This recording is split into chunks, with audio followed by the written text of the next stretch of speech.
Welcome to vision 2.0। आज हम 10th class के हिस्ट्री के पूरे चैप्टर्स को फर्स्ट चैप्टर्स को रिवाइज करने वाले हैं, जिसका नाम है the rise of nationalism in Europe.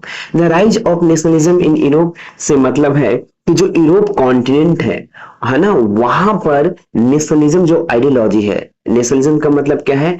अपने देश से लगाव, अटैचमेंट फ्रॉम आवर कंट्री। तो आपको एक बात यहाँ समझना है कि बहुत साल पहले, है ना, नेशनलिज्म आने से पहले यूरोप में कोई देश नहीं हुआ करता था। आज जैसे आप सुनते हो नीदरलैंड, हॉलैंड, है ना, स्विट्जरलैंड, अलग अलग देश हैं, नेशन है। वो नेशन पहले हुआ नहीं करते थे, पहले अंपायर हुआ करते थे, है ना, जैसे फ्रेंच अंपायर, रशियन अंपायर। इसलिए आज अंपायर नहीं है क्योंकि नेशनलिज्म जब राइज हुआ, है ना, तो इसके बाद अंपायर को हटा दिया गया, रिमूव कर दिया गया और वहां पर अलग अलग नेशन बन के निकला। जैसे फ्रेंच रिवॉल्यूशन आपने पढ़ा था, तो लुईस 16 को हटाया गया था, जो फ्रेंच एम्पायर को हटाकर वहां पर क्या लाया गया? फ्रेंच को एक नेशन बनाया गया, नेशन स्टेट की कॉन्सेप्ट आई। तो आज इस पूरे चैप्टर्स में आपको ही पढ़ना है कि पूरे यूरोप में, यूरोप कॉन्टिनेंट में जितने भी देश हैं, उन सारे देशों, उन सारे यूरोप में कैसे नेशनलिज्म को राइज हुआ और इसी के कॉन्सिक्वेंस, इसका रिजल्ट हुआ कि आज आप अलग अलग पूरे यूरोप में बहुत सारे अलग अलग देश, आप नेशन बनकर सामने आए हैं। चलिए, तो इस चैप्टर्स का जो शुरुआत होती है इस इमेज से होता है। यह इमेज एक यूटोपिया है, किसका? तो फ्रेडरिक सोरियो एक राइटर थे, है ना, उन्होंने एक इमेज बनाया और उन्होंने इस इमेज के माध्यम से मैसेज कन्वे करना चाहते हैं कि एक दिन ऐसा आएगा फ्यूचर में जब पूरे वर्ल्ड के जितने भी देश हैं, कंट्री है ना, उन सारे जगहों में डेमोक्रेसी आ जाएगी, लोकतंत्र आ जाएगा, रिपब्लिक आ जाएगा, जनता की सरकार हो जाएगा, है ना। तो इस यही इमेजिनेशन के साथ ही इस पूरे इमेज को बनाया जाता है। ये जो स्टैचू ऑफ लिबर्टी है ना, लाइक सिंबलाइज करता है कि ये जो स्टैचू के जो इस साइड जो जितने भी लोग हैं, ये लोग और ये फ्लैग एक देश को लाइक सिंबलाइज करता है। तो इस स्टैचू के जो इस पार लोग हैं, वो वहां पर डेमोक्रेसी आ गई है, जैसे उस समय अमेरिका में आ गया था, है ना। तो इधर जो लोग हैं यहाँ पर एक प्रोसेस में है ना, प्रोसेस में है, डेमोक्रेसी के लिए लोग फाइट कर रहे हैं। तो इस तरह से लाइक ये इमेज का मतलब ये है, यूटोपिया है। यूटोपिया क्या है? तो सोच लेना कि ऐसा होगा। तो फ्रेडरिक सोरियो ने सोच लिया था कि एक दिन ऐसा आएगा जब पूरे वर्ल्ड में डेमोक्रेसी आएगी, जनता की सरकार होगा। तो चलिए चलते हैं आगे, देखते हैं।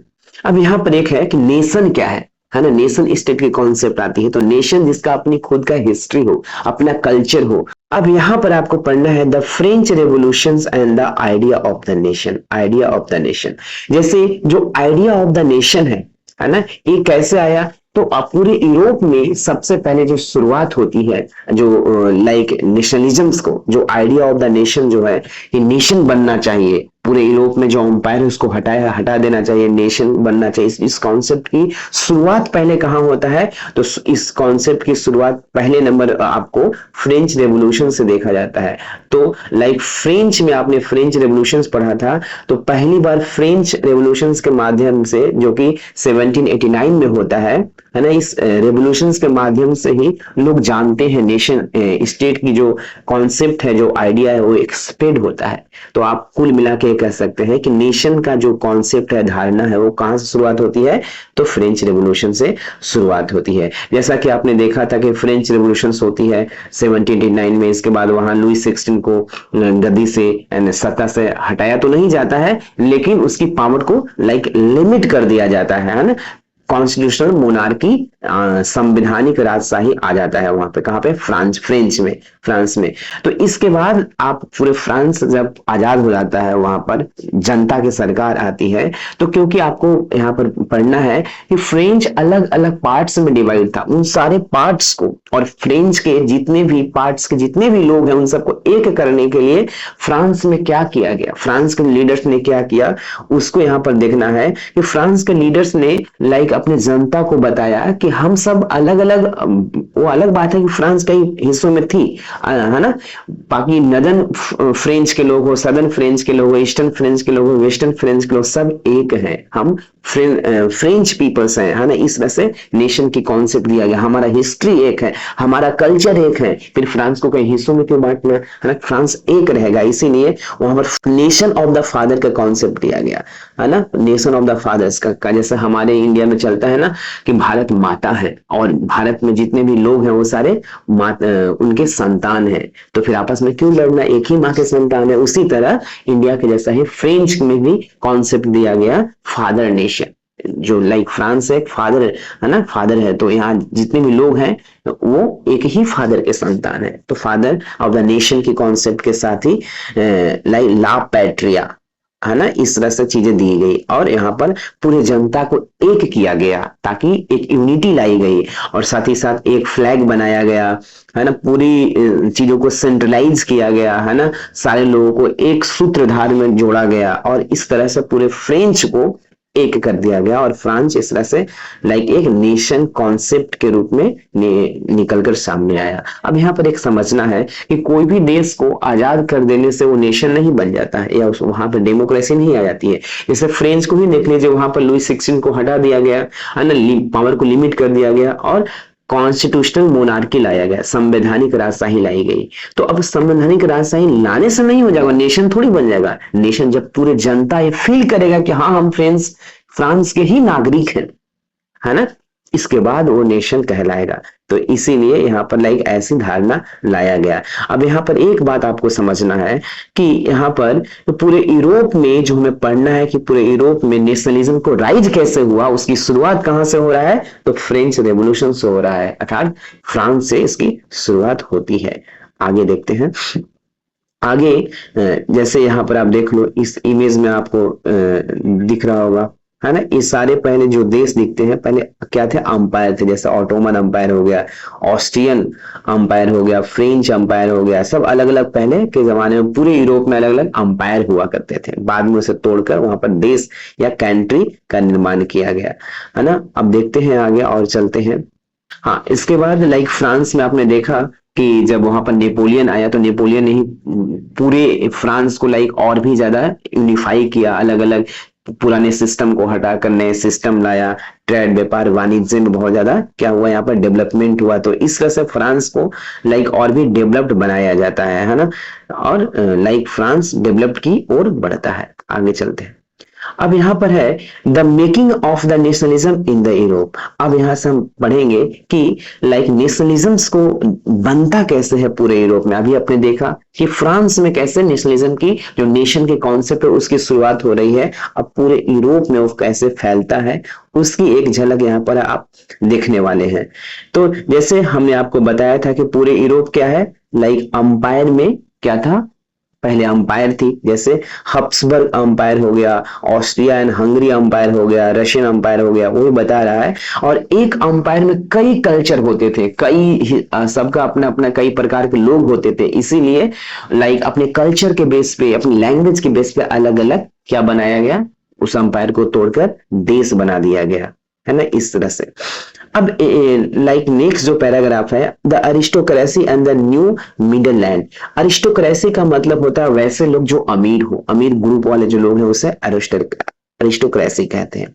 न्यू मिडिल क्लास कौन है, तो पहले आप देखो कि अरिस्टोक्रेसी के बारे में। यूरोप में जितने भी देश हैं, ना, अलग अलग अंपायर थे, वहां पर जितने भी अमीर जो लोग हैं उनका भले ही यूरोप के या सदर्न हिस्से में, नदर्न हिस्से में, वेस्टर्न हिस्से में और ईस्टर्न हिस्से में जो भी लोग हैं, यदि वो अरिस्टोक्रेसी है, यदि वो अमीर है, रिच पीपल्स हैं, तो उनका लिविंग स्टैंडर्ड जो है ना, लिविंग वे जो है, एक तरह से एक जैसे ही जीवन जीते थे वो। तो और लाइक आपस में शादियां भी होती थी, जिसके वजह से पूरे यूरोप के जो अरिस्टोक्रेसी जो क्लास थी वो एक जैसा था, एक जैसा, उनकी कल्चर एक जैसा था।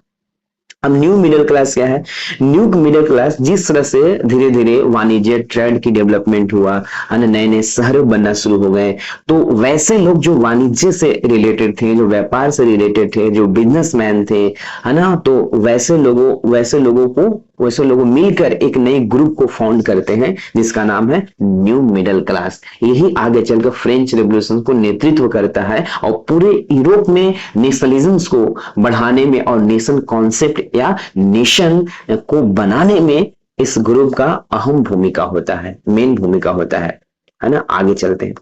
जैसे अब यहाँ पे है what did the liberal nationalism stand for. अब हम नेशनलिज्म के कुछ मतलब समझेंगे, मीनिंग समझेंगे। नेशनलिज्म का मतलब पॉलिटिकल वे में क्या होता है। तो नेशनलिज्म का मतलब यदि पॉलिटिकल वे में हम देखें तो लाइक गवर्नमेंट सबके सहमति के बेस पे यदि गवर्नमेंट बनती है, डेमोक्रेसी के बेस पे गवर्नमेंट बनती है, तो हम उसे पॉलिटिकल सेंस में नेशनलिज्म कहते हैं। मतलब नेशनलिज्म यानी लाइक जहां पे जनता की सरकार हो, जहां पर जो इक्वालिटी की बात की जाती हो, जहां पर आपको ऐसी गवर्नमेंट बनाने की बात किया जाता हो जहां पर सबकी सहमति है ना हो, तो उसे पॉलिटिकल सेंस में नेशनलिज्म के मतलब होता है। अब हम लाइक यहाँ पर इकोनॉमिकल सेंस में नेशनलिज्म के मतलब देखते हैं कि इकोनॉमिकल सेंस में नेशनलिज्म का मतलब क्या होता है। तो जब हम नेशनलिज्म का मतलब होता है लाइक फ्री, कोई बैरियर ना हो, जब पूरे लाइक अलग अलग देशों के बीच में जो ट्रेड बैरियर ड्यूटीज जो लगते हैं उसको हटा दिया जाए, आसानी से व्यापार होने दिया जाए, कोई बाधा बीच में ना आए, है ना, ऐसे सिस्टम बनाया जाए, तो इसे हम नेशनलिज्म कहते हैं। किसे? इकोनॉमिकल सेंस में। जब कोई बैरियर ना हो, जैसे मान लो कि इंडिया और नेपाल में व्यापार होती है तो बहुत सारे बैरियर हैं, ड्यूटीज लगते हैं, नेपाल लगाता है इंडिया के प्रोडक्ट पे, है ना, इंडिया लगाता है नेपाल के प्रोडक्ट में। अब मान लो कि ये ड्यूटीज को हटा दिया जाए, ये जो चार्ज है ड्यूटीज नाम के उसको हटा दिया जाए, हम फ्री फैन छोड़ दिया जाए, आराम से व्यापार सुगमता से हो, कोई बैरियर ना हो, तो इसे बोलेंगे हम कि इकोनॉमिकल टर्म में वहां पर नेशनलिज्म है ना, लाइक फ्रीडम है, फ्री है। आगे चलते हैं। अब है न्यू कंजर्वेटिज्म ऑफ द 1850। अब यहां से आपको देखना है कि जब लाइक नेपोलियन बोनापार्ट को जब हरा दिया जाता है, जैसे नेपोलियन बोनापार्ट ने पूरे लगभग के यूरोप के हिस्से पर उसने कब्जा कर लिया था, लेकिन एक टाइम आता है जब नेपोलियन बोनापार्ट को हरा दिया जाता है, डिफीट कर दिया जाता है, और पूरे देश में, पूरे यूरोप में फिर से पुरानी वाली जो व्यवस्था है, जो राजशाही, उसको रिस्टोर किया जाता है। इसी को कंजर्वेटिज्म कहते हैं। कंजर्वेटिज्म का मतलब क्या है कि पुरानी सोच को मानने वाला, या जो बदलाव नहीं चाहते हैं। तो जैसे जब नेपोलियन आया था तो बहुत सारे से बदलाव किया था उसने, लेकिन उसको हराने के बाद फिर से यूरोप में लाइक पुरानी सिस्टम को लाया जाता है, जिसे न्यू कंजर्वेटिज्म कहते हैं। और जो कब से शुरुआत होती है तो 1815 से होती है। स्पेशली ऑस्ट्रिया नाम के जो जगह है ना, वियना, वहां पर एक मीटिंग होती है, पूरे देश के लोग, पूरे यूरोपियन कॉन्टिनेंट के लोग एक जगह मीटिंग करते हैं, कॉन्फ्रेंस करते हैं, और उस मीटिंग में निर्णय लिया जाता है कि पूरे यूरोप में फिर से पहले वाले पुराने वाले व्यवस्था को लाया जाए, राजशाही व्यवस्था को लाया जाए। और इसी जो घटना को हम न्यू कंजर्वेटिज्म के नाम से जानते हैं। और इसके तहत फ्रांस में लाइक फिर से जो पुरानी लुई 16 जो बुर्बो डायनेस्टी थी उसको फिर से रिस्टोर किया जाता है, हर जगह पर पुरानी व्यवस्था को लाया जाता है ना, और चर्च की चीजों को मान्यता दिया जाता है। और इन सब का जो अध्यक्ष था, वियना में जो एक कांग्रेस हुई थी, मीटिंग हुई थी, इसको जो अध्यक्ष था मेटरनिक करता है, ड्यूक मेटरनिक, जो कि आपको ऑस्ट्रिया का चांसलर होता है। आगे चलते हैं, है ना, इसी को वियना संधि भी कहा जाता है। इसको क्या बोलते हैं? Vienna, treaty of the Vienna, जो कि 1815 में हुआ था। रिवोल्यूशनरी किसे कहते हैं? वैसे लोग जो अपने पूरे लाइफ न्यौछावर यानी समर्पण करते हैं देश के नाम। जैसे आपने देखा था, आगे पढ़ेंगे भी आप, आपको इटली के संदर्भ में, इटली को आजाद करने में, इटली को एक नेशन बनाने में बहुत सारे लीडर्स ने, बहुत सारे रिवोल्यूशनरी ने अपना योगदान दिया, जिसमें सबसे नाम लिया जाता है कि निकाह, तो वो कौन है? उनका नाम है लाइक गुजेपी मैजनी। इन्होंने इटली को, जैसे हमारे इंडिया को आजाद करने में, इंडिया को बहुत सारे लोग फ्रीडम फाइटर थे, है ना, रिवोल्यूशनरी थे, जैसे भगत सिंह, चंद्रशेखर आजाद, तो उसी तरह लाइक इटली को एकीकरण करने में, यूनिफिकेशन करने में, आज नेशन बनाने में, क्योंकि पहले इटली किसी और का पार्ट था, है ना, तो उसको गुजेपी मैजनी ने बहुत ही ज्यादा योगदान निभाता है। तो यही रिवोल्यूशनरी, हमको क्या पढ़ना है? वैसे लोगों के बारे में जिन्होंने यूरोप में नेशनलिज्म को फैलाया और नेशन बनाया, है ना। तो उसमें गुजेपी मैजनी हो गए, है ना, इनके जन्म के बारे में बताया। इन्होंने दो मुख्य रूप से संस्था का निर्माण किया था, एक है यंग इटली और यंग यूरोप। है ना, ये क्या करती थी, तो स्पेशली ये गुप्त रूप से लाइक नेशनलिज्म का आइडियोलॉजी को लाइक फ्लोरिश करता था, है ना, सर्कुलेट करता था, लोगों तक पहुंचाता था। आगे चलते हैं। The age of the revolutions and the 1830 to 1848। The age of revolutions क्या है, तो एज ऑफ रेवोल्यूशंस का कहने का मतलब है यहाँ पर कि 1813 से लेकिन 1848 में रेवोल्यूशन, सीज बाय रेवोल्यूशंस होगा, लगातार रेवोल्यूशन होता रहता है ना, तो इसीलिए इसे द एज ऑफ रेवोल्यूशन के नाम दिया गया। अब यहाँ पर देखो, आपको याद करना है कि लाइक फ्रांस में, है ना, हर चीज आपको ध्यान रखना है कि यूरोप में जो कुछ भी होगा उसकी शुरुआत कहां से होगा, फ्रांस से। जैसे नेशन कॉन्सेप्ट की शुरुआत कहां से हुई थी, फ्रेंच रेवोल्यूशन से हुआ था। इसके बाद पूरे यूरोप में फैला, इसके बाद पूरे यूरोप को लाइक डेमोक्रेसी के बेस पे बना दिया गया, है ना, डेमोक्रेसी लाया गया। लेकिन फिर से न्यू कंजर्वेटिव रिस्टोर कर दिया जाएगा नेपोलियन बोनापार्ट को हराने के बाद। इसके बाद फिर से जो न्यू कंजर्वेटिव, जो पुनः राजशाही लाया गया था, उससे लोग परेशान होकर फिर से रेवोल्यूशंस कहते हैं, करते हैं। और कब करते हैं, 1830 में करते हैं। वही चीज यहाँ पर आपको पढ़ना है। अब यहाँ पर आपको देखना है कि हर देश में लाइक आजादी की मांग उठती है। तो 1813 में स्पेशली आपको यहाँ पर एक बात समझना है कि फ्रांस में जब न्यू कंजर्वेटिव आता है तो वहां पर लुई फिलिप जो है, लुई फिलिप को किंग बनाया जाता है फ्रांस का। लेकिन वहां की जनता लुई फिलिप से परेशान हो जाता है और फाइनली जुलाई 1813 में लुई फिलिप को लाइक वहां से हटा दिया जाता है ना, पूरी तरह तो नहीं लेकिन लिमिट उनके पावर का रहता है, और संवैधानिक राजशाही फिर से फ्रांस को कॉन्स्टिट्यूशनल मोनार्की बना दिया जाता है ना। इस तरह से लाइक बहुत लंबे टाइम बाद फिर से आवाज उठती है और 1830 के रेवोल्यूशंस होता है और फ्रांस में फिर से लाइक राजा के पावर को लिमिट कर देता है। इसीलिए जब ये घटना होती है तो ड्यूक मेटरनिक बोलता है कि अब लाइक जो चीज आग फ्रांस में उठा है वो पूरे यूरोप में जाएगा, फैलेगा। तो इस तरह से धीरे धीरे आप देखा जाए तो इसके बाद जो ग्रीस नामक जो देश है ना, ऑटोमन अंपायर के अंदर था पहले, तो बाद में ग्रीस नामक एक कंट्री बनता है ना, ऑटोमन अंपायर से हटकर। तो इस तरह से कहने का मतलब है कि फिर से जो रेवोल्यूशन की शुरुआत होती है जो 1813 में, 1830 में फ्रांस से ही होता है, और इसके बाद ग्रीस आजाद हो जाता है और भी बहुत सारे देश हैं धीरे धीरे आजाद होना शुरू होते हैं, और इस तरह से पूरे यूरोप में फिर से क्रांति की लहर छा जाती है। आगे देखते हैं, the romantic imagination and the national feeling. इसमें क्या पढ़ना है आपको, रोमांटिक इमेजिनेशन का मतलब होता है नेशनलिज्म, जो आइडियोलॉजी है जिसका मतलब होता है देशभक्ति, है ना, नेशन से अटैचमेंट। जब उसकी जब नेशनलिज्म आइडियोलॉजी को कल्चर के माध्यम से, स्टोरी के माध्यम से, हिस्ट्री के माध्यम से फैलाया, सॉन्ग के माध्यम से पूरे देश में फैलाया जाता है या एक्सप्रेड किया जाता है ना, तो उसे क्या बोलते हैं, रोमांटिक इमेजिनेशंस कहा जाता है। जैसे हम आप मान लीजिए ये चीज की, जैसे दो लोग हैं, एक जो लोग हैं जो रिवोल्यूशनर है, रेवोल्यूशनरीज है ना, वो अपने देश के लिए जान दे दिया लड़ते लड़ते, है ना, तो वो भी एक देशभक्ति हुआ। और दूसरा है कि राइटर्स है, अपने किताबों के माध्यम से लाइक वो जनता तक अपनी मैसेज पहुंचा रहा है, जनता को जागृत कर रहा है, वहां नेशनलिज्म को बढ़ा रहा है, एक्सपेंड कर रहा है। तो जो राइटिंग के माध्यम से हुआ, कल्चर के माध्यम से हुआ, स्टोरी के माध्यम से हुआ, सॉन्ग के माध्यम से हुआ, जब इन जरियों से नेशनलिज्म यानी राष्ट्र से राष्ट्रभक्ति बढ़ती है तो उसे क्या बोलते हैं, लाइक रोमांटिक इमेजिनेशन बोला जाता है ना। चलिए आगे चलते हैं।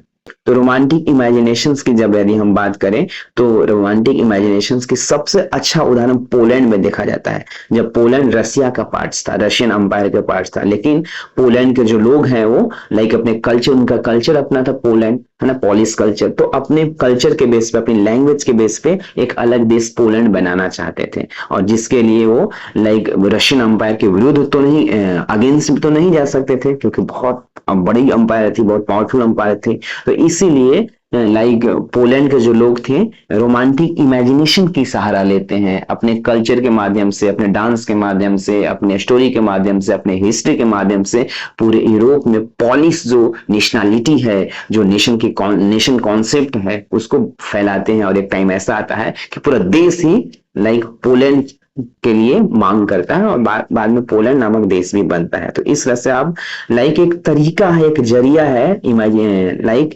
रोमांटिक इमेजिनेशन, जिसके जरिए हम नेशनलिज्म को एक्सपैंड करते हैं। आगे चलते हैं।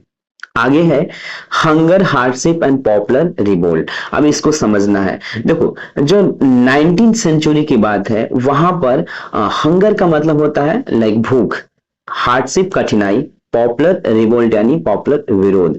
तो पहले तो आपको ये देखना है कि 19th सेंचुरी में इसलिए यूरोप में कुछ प्रॉब्लम आ गई थी। प्रॉब्लम क्या आ गई थी? तो प्रॉब्लम ये आ गया था कि यहाँ पर पॉपुलेशन जो है वो इंक्रीज हो गया था। पॉपुलेशन जो है पूरी तरह लाइक इंक्रीज होने के कारण, enormous increase in the population, उसका डिमांड बढ़ गया। जैसे आप जमीन तो जस के तस है, लेकिन पॉपुलेशन बढ़ रही है, तो नई जो पॉपुलेशन जो बढ़ी उसके लिए खाना रहना सब कुछ करना तो पड़ेगा ना, जिसके कारण जो वस्तुओं की, सामग्री की, आइटम्स की प्राइस हाई होना शुरू हो गया, क्योंकि डिमांड बढ़ गया और सप्लाई कम हुआ, जिसके कारण से लोग बहुत गरीब होना शुरू हो गए, हार्डशिप कठिनाई फेस कर रहे थे, खाने को नहीं मिल रही थी। क्यों? क्योंकि बेरोजगारी बढ़ रहा था, जनसंख्या बहुत बढ़ गई थी और हर चीज संसाधन जो रिसोर्सेस था वो लिमिट था, जिसके वजह से लोग हार्डशिप फेस कर रहे थे। अब क्या हुआ? अब आप ध्यान रखना है कि जब लोग हार्डशिप फेस करेंगे, कठिनाई फेस करेंगे, खाने की कमी होगी, है ना, क्राइसिस आ गई, तो वहां पर क्या होगा? लोग किसको जिम्मेदार ठहराएंगे? अपने राजा को, अपने सत्ता को, रूलर को, और जिसके रूलर को जिम्मेदार ठहराएंगे और रिवोल्ट करेंगे, और वही पॉपुलर रिवोल्ट होती है। तो ये कहने का मतलब यहाँ पर लाइक ये समझना है कि यहाँ पर 19th सेंचुरी में यूरोप में एक ऐसी सिचुएशंस क्रिएट हो गई थी कि पॉपुलेशन इंक्रीज होने के कारण डिमांड बढ़ गया था, और लाइक वहां पर लोग हार्डशिप बहुत सारा फेस कर रहे थे। साथ ही साथ जो फूड के प्राइजेस बढ़ गया था, जैसे बताया ही हमने आपको, फूड शॉर्टेज हो गया था, है ना। अब फूड शॉर्टेज होती है तो अब रिवोल्ट भी होगा। तो रिवोल्ट, उसी रिवोल्ट को हम बोलते हैं लाइक 1848 का रिवोल्ट। अब इसके पहले एक चीज और समझिए। इसके पहले हम आपको बताएं कि 1830 का रिवोल्ट आपने पढ़ा। अब 1830 के रिवोल्ट से ग्रीस और फ्रांस जैसे जो देश हैं वो तो आजाद हो गए, है ना, लाइक इंडिपेंडेंट तो हो गए, लेकिन कुछ टाइम बाद फिर से रिवोल्ट होता है, जिसे कि कौन सा रिवोल्ट बोलते हैं? तो उसे को हम 1848 का 48 का रिवोल्ट यानी रिवोल्यूशन बोलते हैं। अब यहाँ पर एक बात आपको ध्यान से सुनना है कि जब 1830 में जब फ्रांस में रेवोल्यूशन हुआ था, रिवोल्ट हुआ था, तो लुइस को हटाया नहीं गया था। लुइस के पावर को लिमिट कर दिया गया था, और उसे भी राजा तो था, किंग तो बना रहा, लेकिन पावर नहीं थी। पावर डेमोक्रेसी पार्लियामेंट के पास चली गई थी। लेकिन 1848 में जब फिर से रिवोल्ट होती है, कहां पे? फ्रांस में, क्योंकि लोग फूड शॉर्टेज चल रहा था, और जिम्मेदार किसको जनता ठहरा रही थी? लुई फिलिप्स को ठहरा रही थी, जिसके कारण रिवोल्ट करती है 1848 का। और इस रिवोल्ट में क्या होता है कि पूरे फ्रांस में लाइक लोग, जनता सड़कों पे आ जाती है, और इस तरह से राजा को कंप्लीटली हटा दिया जाता है, और वहां पर क्या लाया जाता है? डेमोक्रेसी, कंप्लीटली डेमोक्रेसी लाया जाता है ना, और राजा की जगह प्रेसिडेंट रूल करते हैं पूरे फ्रांस में। तो इस तरह से इस रेवोल्यूशन के कारण, रेवोल्यूशन हर चीज, देखो हर चीज शुरुआत कहां से हो रही है? फ्रांस से हो रही है। 1830 का रेवोल्यूशन फ्रांस से शुरू हुई, 1840 फ्रांस से शुरू हुई, है ना। फिर 70 के टाइम में जो शुरुआत वाला जो हुआ था, 1789 का जो रेवोल्यूशन हुआ, तो वो भी कहां से शुरू हुई थी? तो आपको स्पेशली फ्रांस से शुरू हुई थी। आगे चलते हैं। आगे है 1848 का रेवोल्यूशन ऑफ द लिबरल। अभी जस्ट हमने आपको बताया कि इस तरह से पूरी तरह वहां पर हटा दिया जाता है। अब इसके बाद जैसे ही फ्रांस में लुई फिलिप्स को कंप्लीटली हटा दिया जाता है, इसके बाद जो और भी देश थे, जैसे जर्मनी हो गया, इटली हो गया, पोलैंड हो गया, ऑस्ट्रिया, हंगरी जो अंपायर थी, ये भी धीरे धीरे क्या हुआ? टूटना शुरू हो जाती है, टूटना शुरू। और वहां पर लाइक डिमांड संविधान के शुरू हो जाते हैं कि हमें संविधान चाहिए, हमें राजा नहीं चाहिए, राजा को हटाया जाए। इस तरह से चीजें वहां पर डिमांड होना शुरू हो जाती है, क्योंकि आपको यदि फ्रांस से कोई शुरू हो रही है तो वो लहर पूरे यूरोप में क्या होगा? फैलेगा। हाँ, अब पूरी लहर पूरे यूरोप में फैलेगा। कौन सा लहर? तो 1848 के जो रेवोल्यूशन कहां से शुरू हुई? फ्रांस से। अब वो आसपास के देशों में फैलेगा। तो पहले कहां फैलती है? तो आपको पहले जर्मन में फैलता है। अब जर्मन में आपको देखना है कि जर्मन में कैसे फैलता है। तो जर्मन के जो जनता है वो वहां भी राजशाही थी, है ना। प्रूसिया नामक स्टेट था, वो रूल करता था, स्पेशली जर्मन के हिस्सों में बटा हुआ था।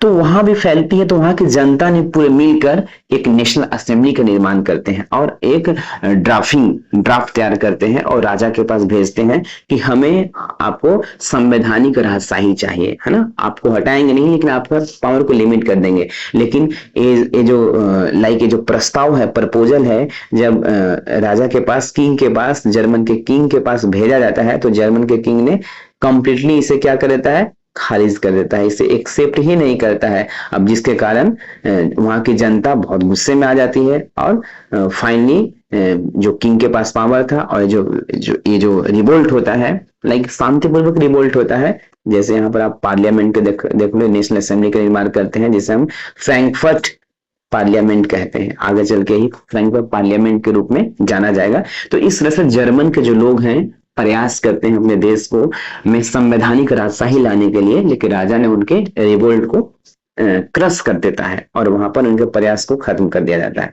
फिर से प्रयास करेंगे बाद में, है ना। लेकिन बाद में क्या होती है कि वहां के राजा ने अब खुद से ही लाइक रशिया, पूरे जर्मन अंपायर को एक करने की प्रयास करता है ना, एकीकरण करने के प्रयास करता है। अब यहाँ पर नेशन कॉन्सेप्ट बनाने से मतलब क्या है, अब जर्मन को पहले बनेगा, है ना। कैसे बनेगा, तो जर्मन के जो किंग हैं, तो इन्होंने ये खुद प्रयास करते हैं कि जर्मन जो बड़े बहुत सारे हिस्से में बटा हुआ है वो सारे एक हो जाए और जर्मन एक नेशन बन के सामने आए।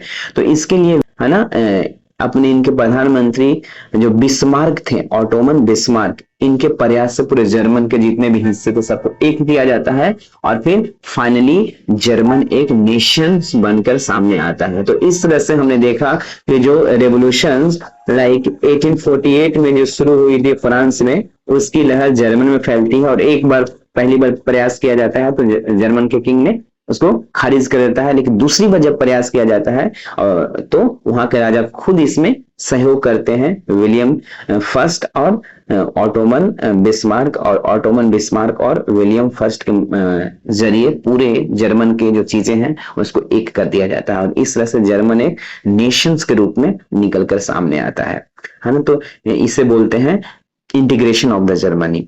इस तरह से आगे देखते हैं। अब हमने देखा जर्मन को एक कर दिया जाता है, अब हम इटली के देखेंगे। आपको ये बात समझना है कि जो लहर, जो रिवोल्यूशंस की लहर चिंगारी वहां पर फ्रांस में हुई थी, वो अलग अलग देशों में फैलेगा। जर्मन में फैल गया, जर्मन एक देश बन गया। अब इटली में फैलेगा, इटली भी एक देश बनेगा। आपको यहाँ समझना है कि इटली भी कई हिस्सों में डिवाइड था और उसके सारे हिस्से अलग अलग अंपायर के कब्जे में थे, है ना। तो वहां के जो कई लोग हैं, जैसे गुजेपी मैजनी, वो प्रयास करते हैं पूरे इटली को एक करने के लिए, है ना। लंबे टाइम तक प्रयास करते हैं, बहुत सारे कंट्रीब्यूशंस करते हैं, लेकिन उनसे हो नहीं पाता है ना।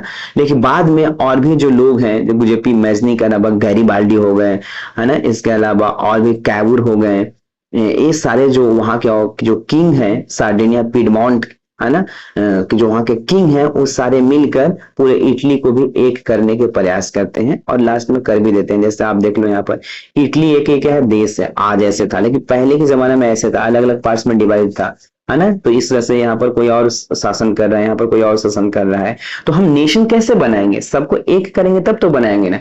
तो उसी को बोला जाता है एकीकरण या इंटीग्रेशन ऑफ द इटली, है ना। तो जैसे आपने देखा इसके जस्ट पहले वाले एकीकरण ऑफ द या like integration of the Germany, जिसमें लाइक बिस्मार्क ने महत्वपूर्ण भूमिका निभाया।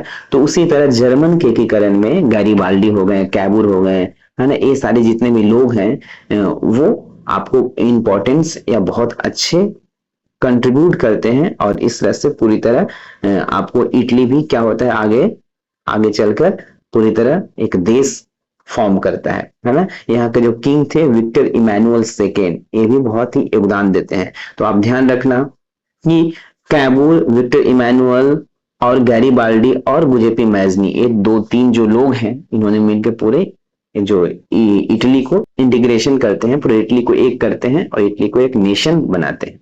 आगे चलते हैं। आगे है the strange case of the Britain. अब हमने देखा कि अब ब्रिटेन में भी वहां क्या होता है उसके बारे में भी पढ़ेंगे। ब्रिटिश स्ट्रेंज का मतलब होता है अजीब। आपने देखा कि जो जो चिंगारी रेवोल्यूशन का फ्रांस में उठा था, पूरे यूरोप में फैला, है ना, इटली को, आपको जर्मनी को नेशन बनाया। आप उससे तरह ब्रिटेन लेकिन अलग केस था, वहां पर यूरोप के जैसा वो नहीं था, ब्रिटेन में थोड़ी सी अलग थी, स्ट्रेंज था, अजीब था, वो देखेंगे। ब्रिटेन जो है अलग अलग पार्ट से मिलकर बनता। आज जो ब्रिटेन आप देखते हो, ग्रेट ब्रिटेन, वो 4 देशों से मिलकर बना है। कौन सा? तो इंग्लैंड हो गया, वेल्स हो गया, स्कॉटलैंड हो गया, आयरलैंड या आयरिश हो गया। ये चारों देश मिलते हैं तो क्या बनते हैं? यूनाइटेड किंगडम बनते हैं, है ना।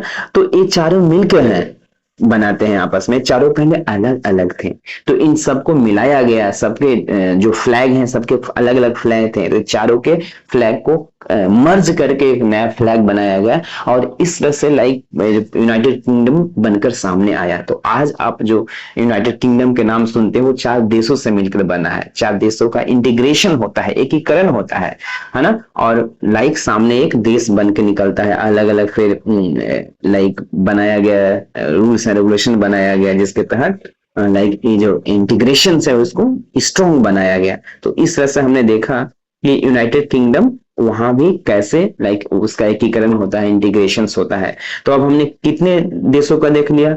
जर्मन का देख लिया, integration of the Germany, integration of the Germany, और integration of the United Kingdom. आगे चलते हैं, आगे देखते हैं विजुअलाइजेशन एंड द नेशन। अब ले लास्ट लाइक पैराग्राफ है, visualization of the nation. Like जैसे हमने आपको शुरू में ही बताया था कि कोई भी नेशन, लाइक वहां पर रिवोल्यूशन हो गया, वहां के किंग को हटा देने से कोई नेशन नहीं बनता, है ना। नेशन तब बनेगा जब वहां की जनता एक्सेप्ट करेगी। जनता माने कि हाँ हम फ्रेंच हैं। जैसे इंडिया है, इंडिया के जो सदन जो राज्य हैं वो कहेंगे कि हम इंडिया के हिस्सा नहीं है, तो क्या इंडिया बन जाएगा? नहीं। अखंड इंडिया तभी बन पाएगा जब इंडिया के सारे लोग अपने आप को मानेंगे कि we are Indian, I am Indian, सारे इंडियन। उसी तरह फ्रांस जैसे हो गया, या फिर लाइक जितने भी और भी देश हो गए, वो तब तक नहीं एक देश या नेशन कहलाएंगे जब तक फ्रेंच के जितने भी लोग हैं सब अपने आप को फ्रेंच पीपल्स ना कहें।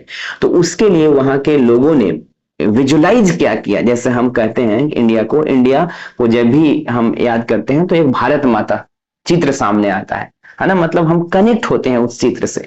तो यहाँ पर वही विजुलाइज करना है, इमेज करना है। तो जैसे आपको हमने बताया था कि आपको फ्रांस जब आजाद हुआ तो वहां के जनता को एक करने के लिए, है ना, अलग अलग तरीके अपनाया गया। तरीके कैसे अपनाया गया? तो फ्रांस के जो लीडर्स हैं, वहां फ्रांस को, जनता को एक करने के लिए, फ्रांस को नेशन बनाने के लिए उन्होंने क्या किया?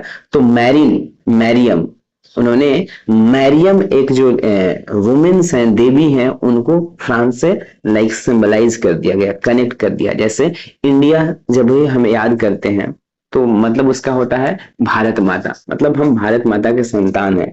उसी तरह फ्रांस के लोगों जो लीडर्स हैं, उन्होंने मैरियम को कॉन्सेप्ट लाया गया, विजुअलाइज किया गया, इमेज से जोड़ दिया गया, है ना। उसी तरह आपको जर्मन की बात करें तो जर्मेनिया जो एक इमेज है, उसे लाइक इससे जर्मन को जोड़ दिया। तो इस तरह से हमने देखा कि किस तरह से पूरे जो अलग अलग देश हैं वो अपने देश को कैसे विजुअलाइज कर रहे हैं, है ना, लाइक कैसे वो याद कर रहे हैं, है ना। तो कहने का मतलब है टोटल कि जिस तरह इंडिया को एक करने के लिए, इंडियन पीपल्स को एक करने के लिए एक इमेज जो भारत माता है उससे कनेक्ट किया गया, उसी तरह लाइक फ्रांस और जर्मन के जो लीडर्स हैं उन्होंने भी किया, है ना। आगे देखते हैं। यहाँ पर एक बात आपको समझना है कि पूरे यूरोप कॉन्टिनेंट में जब वहां पर अंपायर को हटा दिया गया और इसके बाद सारे नेशन बन गए, तो वो नेशन अपने आप को एक्सपैंड करना शुरू कर दिए, है ना। दूसरे दूसरे देशों को कॉलोनाइज करना शुरू कर दिया, उपनिवेश बनाना शुरू कर दिया। जैसे